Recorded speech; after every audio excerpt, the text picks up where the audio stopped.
Hello, everyone. Welcome to this Business Advisory Services briefing for subscribers to ESS BIZTOOLS.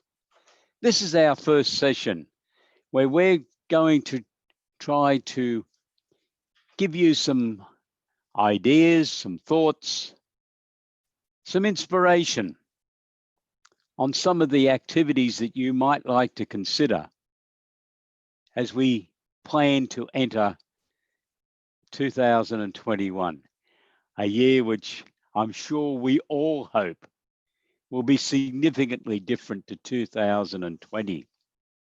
But nevertheless, there are a lot of challenges still in front of all professional advisors, and most importantly, our clients.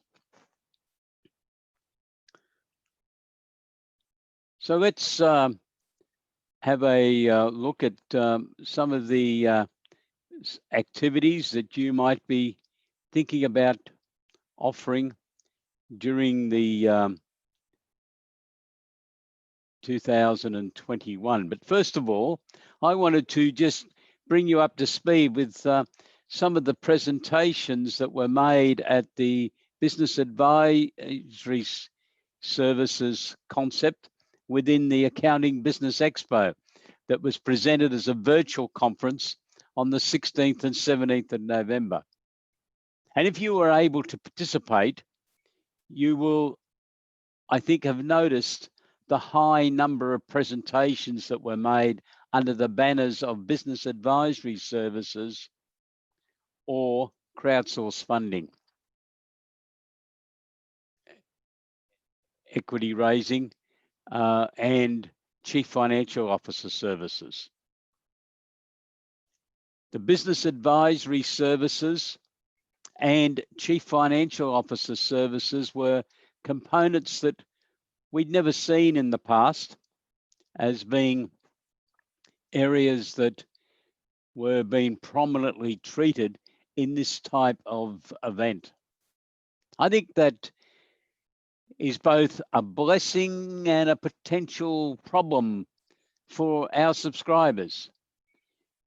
Subscribers to ESS BIZTOOLS have been committed to supplying a broader range of professional services for at least 20 years, because that's the period of time that we've been presenting in this format. But some firms have not fully grasped the opportunity, as I see it. And I think you all need to be aware of the need to be conscious that other firms of accountants are now looking at this prospect of supplying business advisory services and or chief financial officer services, and that some of them are looking at presenting these services virtually on a 100% basis. So they're only going to be offering business advisory services and or chief financial officer services. What does that do to your planning? You can visit the Accounting Business Expo site for probably the next 20 odd days, because they did indicate at the end of the virtual conference that the website would be left available for people to visit to look at the material. If you haven't had the opportunity yet, I would suggest that you do so.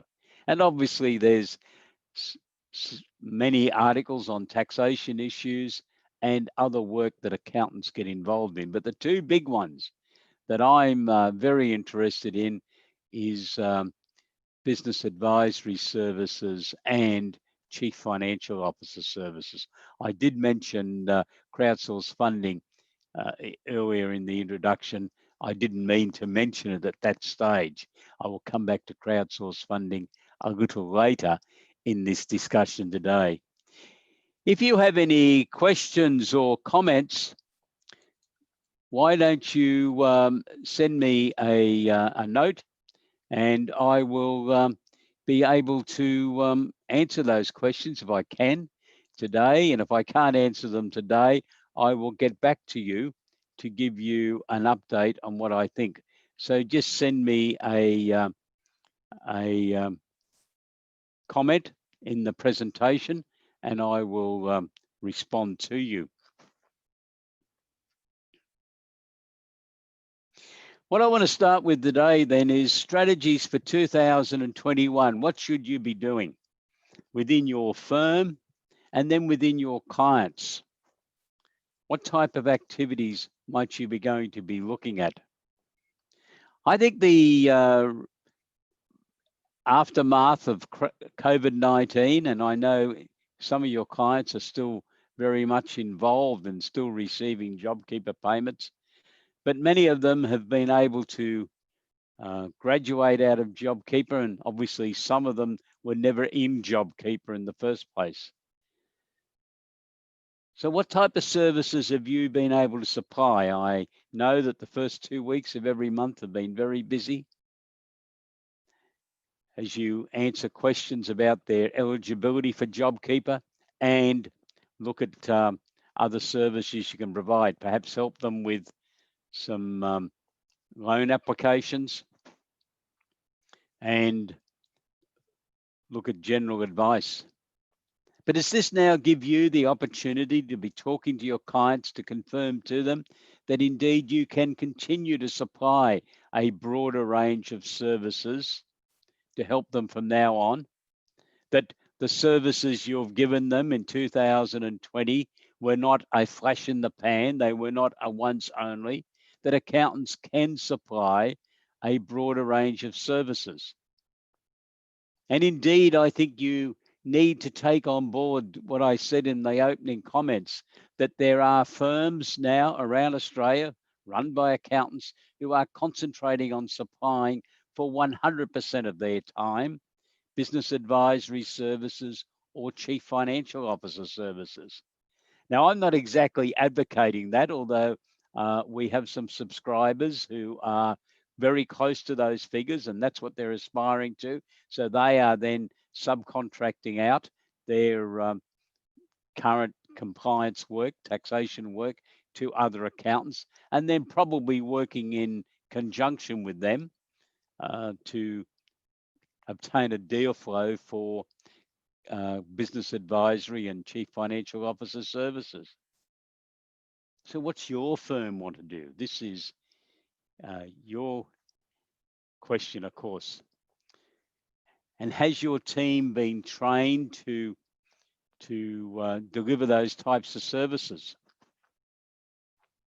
We're looking at a range of other activities at present, and we will be uploading our new research and development product package, which has been completely rewritten and has been written in a different style based on some input we got from some of our subscribers, and we thank them for that. And we hope that it will meet with your acceptance, because I believe that people who are subscribing to ESS BIZTOOLS are well equipped to be able to offer advice to clients on research and development. You don't have to be a scientist to advise clients on research and development matters, and hopefully the step-by-step guide that we have now produced will assist you. And we have also produced a separate product package, which we're calling the white label section, which you will be able to download to your client's computer if they've subscribed to you for support and advice on research and development matters. So that's a couple of weeks away, and we will be featuring it in our next briefing, which is on the 17th of December. But what else within your firm should you be thinking about as you plan for 2021? I think one of the big issues you could talk to your clients about is the concept of having a business review meeting on a regular basis. My preference is monthly. Some of your clients, of course, might elect for 3 monthly. But please talk to them about it, because out of the 24 webinars that we presented on COVID-19 during this problem period, where we had a number of keynote speakers, including people like Andrew Geddes, the founder of FMRC and chairman of Green Cross for 10 years, who talked passionately about the concept of a business review meeting for every commercial client being conducted every month, because it allowed the whole team to come together. And we envisaged that you, as the accountant advisor for your client, would be the project manager for that monthly or 3-monthly meeting, where all members of the leadership team are present, so that there is a complete analysis. To make that work, financial accounts will need to be prepared for clients on an individual activity basis within the firm, not all bundled together into one P&L account. Leave that for the tax office. But for the individual businesses, break it down. And then supply them key performance indicators for each of those individual business units. And drill down into the figures. Also, I think it's very important to closely look at break-even analysis on an individual department or unit basis within a business, so that the person who is running those businesses understands. That's the person running them at the individual unit or division or activity. I think there's also an opportunity for you to be planning in your strategies for next year to run some training courses for your clients as part of your overall supply of services to them, to help with their team to understand financial literacy, to take them through some training courses. It's nothing worse than producing key performance indicators and handing them on to a foreman or a manager or leading hand in your client's business, and they've got no idea what they relate to. Many years ago, when I was the CFO of a listed public company, I can remember sitting down with foremen in a meatworks, a rather large meatworks in southern Queensland that my company owned. Well, the company I was the CFO and company secretary of owned. I should have said it like that, I suppose. And I found that when I asked them about the key performance indicators, I got funny looks. And when I then suggested to them that they were receiving some reports on a daily basis, they called it something else. And one guy described and showed me what he actually did with it. He just threw it away. He said, I don't understand what it means. So we sat down and had a discussion and ascertained what he would like to have it called, so he understood what it meant, and then understood how the figures were being put together. And he made some suggestions. Well, I'd really like to know this. And geez, I'd like to know the percentages of this. That would give me more buy-in to what I'm doing. But I don't understand this because no one showed me what it was all about or told me what it was all about or gave me any training. This piece of paper just suddenly started appearing on my desk every day with no input. Does that happen in your clients? Because I'm talking about what was then a fairly significant listed public company, and that was the feedback I was getting. So, of course, we changed it very quick. We introduced training, find some what you could call financial literacy training. So why I'm recapping all this to you today is to say, is this some of the work that you should be looking at supplying and therefore including in your strategies for 2021? Not quite a strategy, but it probably should be, is how many exporters have you got? And what are you doing for them? And incidentally, the Export Market Development Grant for 30 June 2020 closes in a few days' time, next Monday, on the 30th of November. It's all accepted on the internet these days. In fact, that's the only way you can submit the application. It's a fairly good process, but it's like all government internet sites, you've got to make sure you're answering the questions the right way and placing the information in. But should one of your strategies be to have conversation with clients that might be undertaking export activities so you can claim the export market development grant for them, either this year or next year? So what we might then look at is, what's your strategies for your clients? We've revamped a form that we have, which we'll be placing on the website in the next couple of days. And that's a form that assists you to identify the type of services you might be able to supply to individual clients. And we've tried to break it down with all types of things, from the monthly meeting concept, export market development grant applications, research and development advice, business plans, budget and cash flow forecasts, crowdsource funding, equity raising, early stage innovation company, capital raising, Section 708 capital raising, and so the list goes on. So please look out for that. It's one of our BAS forms, Business Advisory Services forms, which we have revamped to include a few additional items, which hopefully you will be able to use to have a conversation with a client as to what type of services they might like to receive from you during 2021. Well, I'd like to know if any of you have got any questions or comments on what you would like to be receiving. I don't have anything that's been sent through to me that I can see. As to any questions that you might have. But if you have, can you please send them through, and I will answer them for you at the best of my knowledge.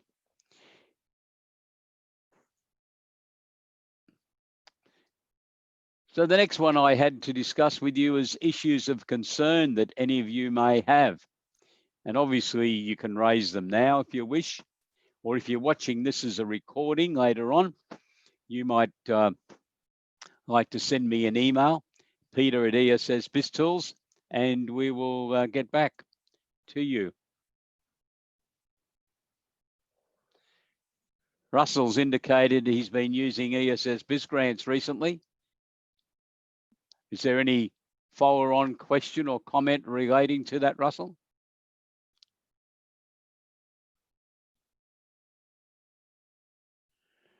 Have we had time to update for COVID grants? Yeah, we're flat out doing COVID grants at present. They're happening all around Australia, and so we should have that finalised in the next few days. So hopefully that will give you the information you're looking for there. But thank you for bringing it up to our attention.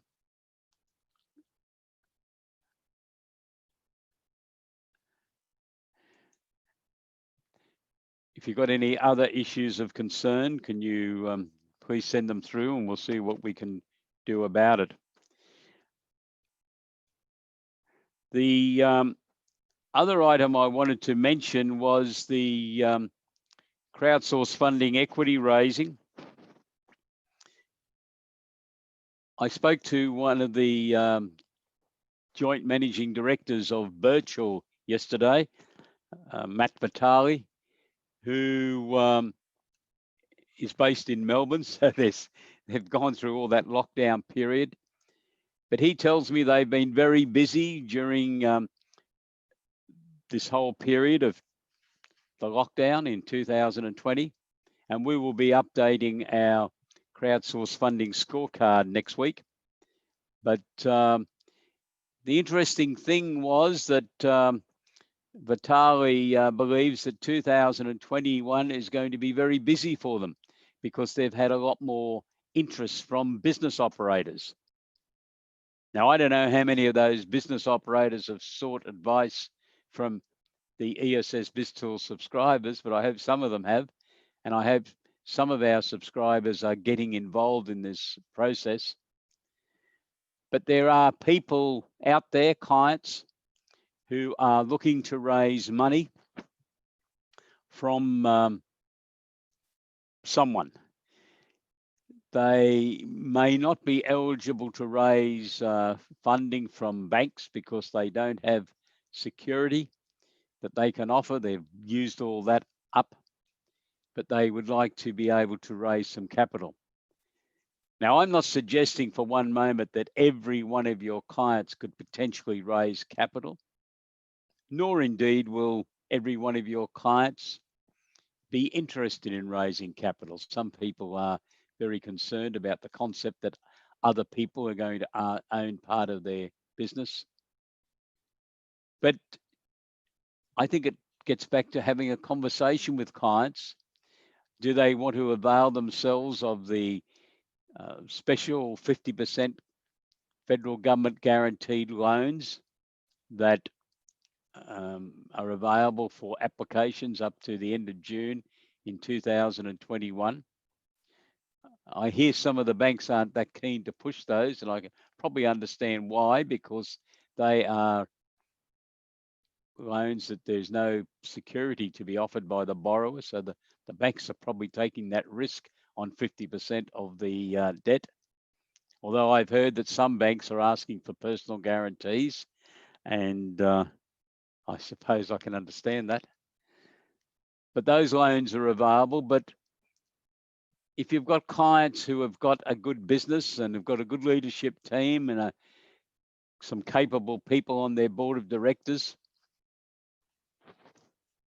will they be able to raise capital? Remember, it's up to $5 million in a 12-month period, and they can go back to the market in 12 months' time. Or indeed, if they only raise $1 million now, because that's what they have targeted, but then they decide that, gee, they could do with another $3 million in 6 months' time, they can go back to the market, as long as the aggregate of all capital raising does not exceed $5 million. Another area that I think you could look at is how many of your clients have been doing some research and development. Or they might not call that, they might have just been tinkering in their backyard sheds or on their farms, or have been working on computer programs during these lockdown periods. And this is probably going to be far more prevalent in Victoria, where they've been locked up for a lot, or in lockdown for a lot longer period. So what type of inquiries are you then likely to get from clients? I have been spending a lot of time, and I've developed a new product, process, service, concept. What can I do with it? Might be a question you get from a client. Well, obviously you could suggest to them that they need to operate that research activity within a company if they are going to spend more than $20,000 on it in a 12-month period, so that they can obtain the research and development incentive rebate. But they might then need to raise some capital to be able to commercialize it.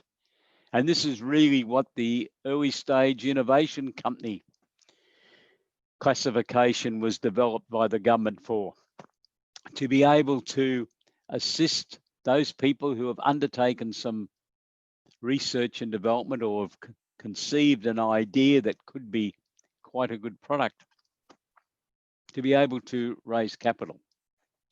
You have a full product package within ESS BIZTOOLS that will help you work through that process with your clients. There are a number of tests. The first test basically requires the company to be under 3 years of age and to have expenditure in the previous 12-month period of less than $1 million and income in the previous 12-month period of less than $200,000. It can go up to an under 6-year basis, and there are rules relative to that, which you could have a look at. And the company then must qualify under one of two tests. The gateway test requires the company to accumulate 100 points from a series of questions. Have they done this? Now, these questions are heavily targeted at research and development, so that they need to identify the research and development that they have claimed through their company and lodge the required information in their tax return, registered with Oz Industry. They've done all that. Another way they can build up that 100 points is, have they been admitted to the Accelerating Commercialization Program conducted by the Entrepreneurs Program, which is part of Oz Industry. And the third key way to earn those points is, have they been admitted into a accelerator program? And the fourth way is, have they already been able to attract arm's length investors who have contributed more than $50,000 for ordinary shares in the company? Now, if they've done that or a combination of those, they may have reached the 100 points. And if so, they have self-assessed, and in our material, you can finalize the material for them.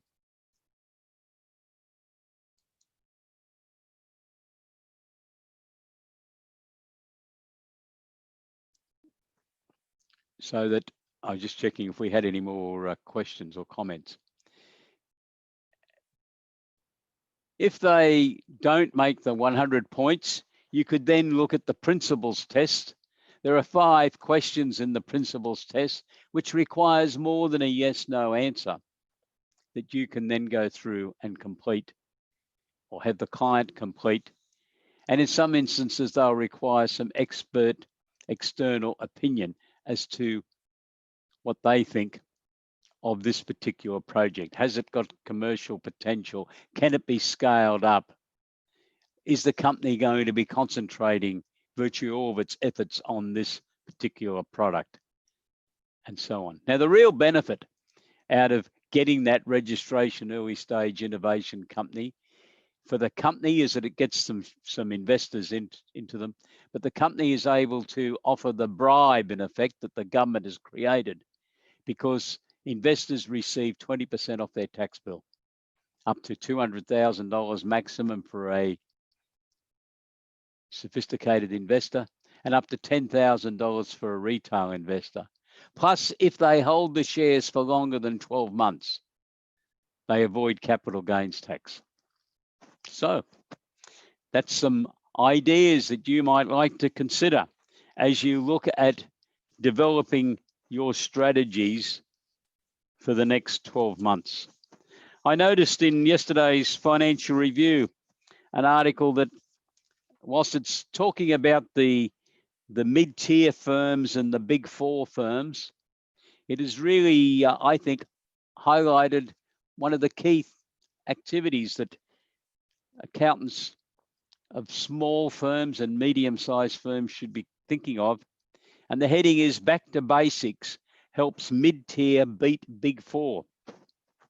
A surge in demand for traditional accounting services during COVID-19 recession helped mid-tier accounting firms grow at a faster rate than the big 4 consulting firms.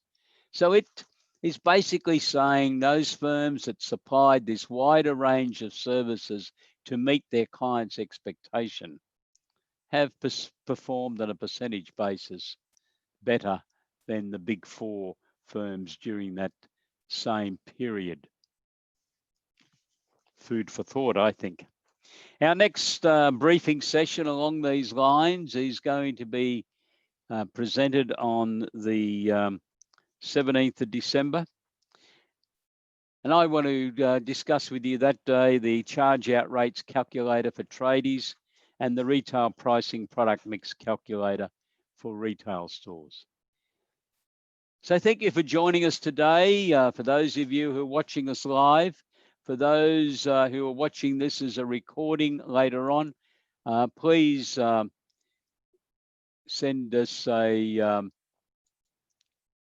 any questions you have, and we will get back to you on the answers. Stay safe Have a great day. Thank you for being with us. Goodbye.